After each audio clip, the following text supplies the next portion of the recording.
ભાદરવી પૂનમ મહામેલો 2025 આ વર્ષે જાણે કે લાખોની સંખ્યામાં માઈ ભક્તો ચાલતા ચાલતા કિલોમીટરો દૂરથી માઈ ભક્તિ માટે જ્યારે અંબાજી પધારી રહ્યા છે, ત્યારે હું સર્વપ્રથમ ગુજરાતની તમામ સમાજની સંસ્થાઓને નતમસ્તક વંદન કરીને અભિનંદન આપું છું।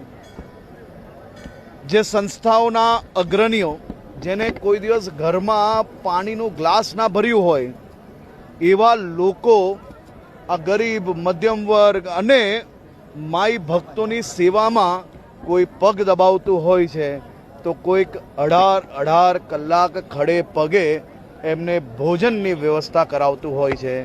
ગુજરાત સરકારના ડૉક્ટરો, મેડિકલ ટીમ, આ બધા જ લોકો ખૂબ મોટી સંખ્યામાં આવા માઈ ભક્તોની સેવામાં લાગ્યા છે।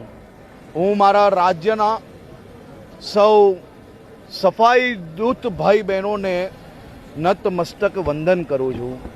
કોઈક ભૂલચૂકમાં કોઈ પાણીની બોટલ કે કચરો રોડ પર ફેંકે તો તાત્કાલિક એને ઉઠાવવાની જે કામગીરી સૌ સ્વચ્છતા દૂત દ્વારા જે ચાલી રહી છે, એ આ વર્ષે સ્વચ્છતા બાબતે બી ખરેખર ખૂબ મોટી કામગીરી કરેલી છે। ટુરિઝમ દ્વારા બધા જ પ્રકારની રહેવાની વ્યવસ્થાઓ અને ખાસ કરીને બનાસકાંઠા જિલ્લા વહીવટી તંત્ર એ ખૂબ અભિનંદનને પાત્ર છે। બનાસકાંઠા જિલ્લા વહીવટી તંત્ર અને પોલીસ વિભાગ દ્વારા આ વ્યવસ્થાઓમાં જે ઉત્તરોત્તર પ્રગતિ કરી છે તે અદ્ભુત છે। આપ જોઈ શકો છો કે ભાદરવી પૂનમને હજી બી કેટલા દિવસની વાર છે, તે પહેલાં જ લાખો લોકોની જનસંખ્યા દરરોજ અંબાજી સુધી પધારી રહી છે, પરંતુ સ્વચ્છતાની બાબત હોય કે કોઈ બી વ્યક્તિની સુરક્ષાની બાબત હોય કે પછી સારી રીતે દર્શન કરવાની વ્યવસ્થાની વાત હોય, આ બધી જ દિશામાં બનાસકાંઠા વહીવટી તંત્રએ આ વર્ષે બધા જ રેકોર્ડો તોડીને એક નવો રેકોર્ડ વ્યવસ્થાની બાબતમાં સ્થાપ્યો છે। તે બદલ હું આજે ટીમને અભિનંદન આપવા આવ્યો હતો।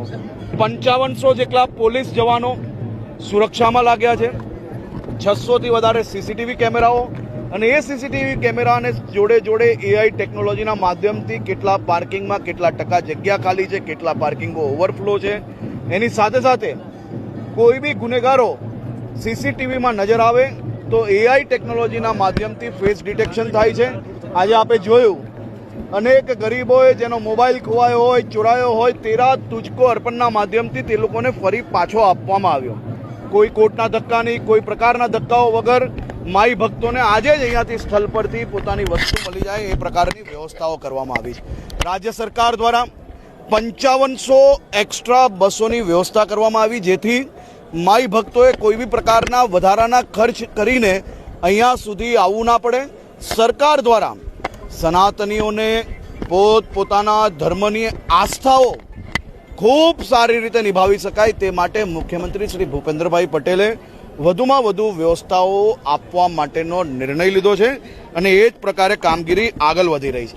હવે કોઈએ 100, 101, 108 આ પ્રકારના નંબર યાદ ના રાખવા પડે, માત્ર ને માત્ર કોઈ બી તકલીફમાં 112ની વ્યવસ્થાઓ અહીંયા કરવામાં આવી છે અને 112 લગાડવાની સાથે જ આખું વહીવટી તંત્ર એમને મદદગાર થઈ શકે એ પ્રકારની વ્યવસ્થાઓ બી કરવામાં આવી છે।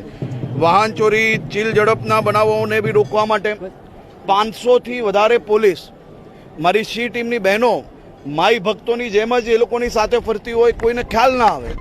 અમારા બનાસકાંઠા પોલીસ તથા ગુજરાત પોલીસના જવાનો આખા રૂટ પર એ સિવિલ ડ્રેસમાં બી રાખવામાં આવ્યા છે, જેથી આ પ્રકારના કોઈ બી રોમિયો હોય કે કોઈ બી પ્રકારના અસામાજિક તત્વો હોય એને પકડવામાં આપણે ઝડપથી સફળતા પ્રાપ્ત થઈ શકે।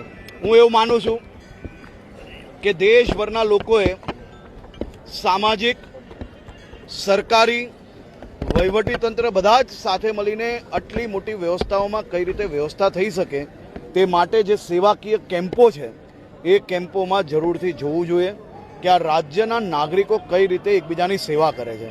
હું ફરી એકવાર બનાસકાંઠા જિલ્લા વહીવટી તંત્ર, બનાસકાંઠા પોલીસ, ગુજરાત ટુરિઝમ આ બધા જ ડિપાર્ટમેન્ટને ખૂબ ખૂબ અભિનંદન આપું છું।